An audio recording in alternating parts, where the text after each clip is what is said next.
કચ્છ લોકસભા બેઠકના ભાજપના ઉમેદવાર વિનોદ ચાવડાના આદિપુર ખાતે ચૂંટણી કાર્યાલય ખુલ્લું મૂકવામાં આવ્યું. સૌથી જંગી લીડથી વિનોદ ચાવડા વિજય થશે તેવો આશાવાદ.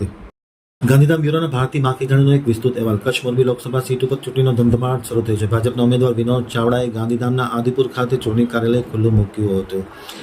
આગામી લોકસભાની ચૂંટણી કચ્છ મોરબી લોકસભા બેઠકના ભાજપના ઉમેદવાર વિનોદ ચાવડા 5 લાખથી વધુ લીડથી વિજેતા બનશે તે માટે ચૂંટણીલક્ષી પ્રચાર પ્રસાર સાહિત્ય વિતરણ સહિતની કામગીરી વોર્ડથી લઈને બૂથ સુધી પાર્ટીના કાર્યકર્તાઓ દ્વારા કરવામાં આવી રહી છે.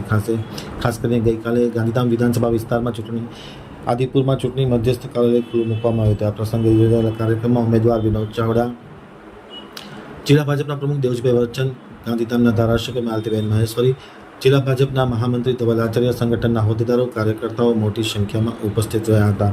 ખાસ કરીને મહત્તમ લીડ મળે તે પ્રકારનું વાતાવરણ પ્રસ્થાપિત કરવામાં આવ્યું છે. શહેર ભાજપના કાર્યકર્તાઓ પંકજભાઈ ઠક્કર, મહેશભાઈ પૂંજ, ગુરનાની સહિતના લોકો પણ ખાસ હાજર રહ્યા હતા. ખાસ કરીને પોતાના પ્રાસંગિક પ્રવચનમાં અને આમતક ન્યૂઝ સાથેની વિશેષ વાતચીતમાં વિનોદ ચાવડાએ કહ્યું હતું કે આ વખતે 400 સીટને પાર કરશે અને કચ્છની સીટ સૌથી વધુ જંગી લીડથી મેળવશે તે માટેનો આશાવાદ વ્યક્ત કર્યો હતો અને તમામ કાર્યકર્તાઓ અને મતદાતાઓ પ્રત્યે આભારની લાગણી વ્યક્ત કરવામાં આવી હતી.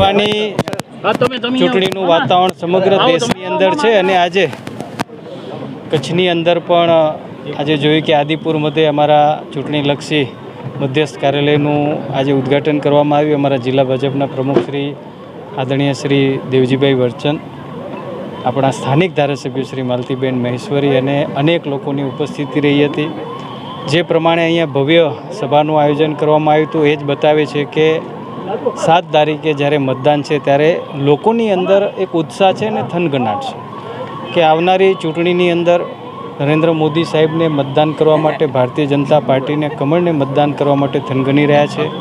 હું આપના માધ્યમથી ઉમેદવાર તરીકે અને જનપ્રતિનિધિ તરીકે હું સૌને મતદારોને અપીલ કરું છું, આદિપુર ગાંધીધામવાસીઓને, કે આપણે બધા સાથે મળી કરીને 7 મેના ફરજિયાત અચૂક મતદાન કરી અને કમળને મતદાન કરવું એવી અપીલ કરું છું. આદિપુર મધ્યે ભારતીય જનતા પાર્ટી શહેરના કાર્યાલયના ઉદ્ઘાટન પ્રસંગે આપણી વચ્ચે ઉપસ્થિત પ્રદેશ ભાજપના મહામંત્રી અને ભારતીય જનતા પાર્ટી જેમને 3જી વખત ઉમેદવારી માટે પસંદ કર્યા છે.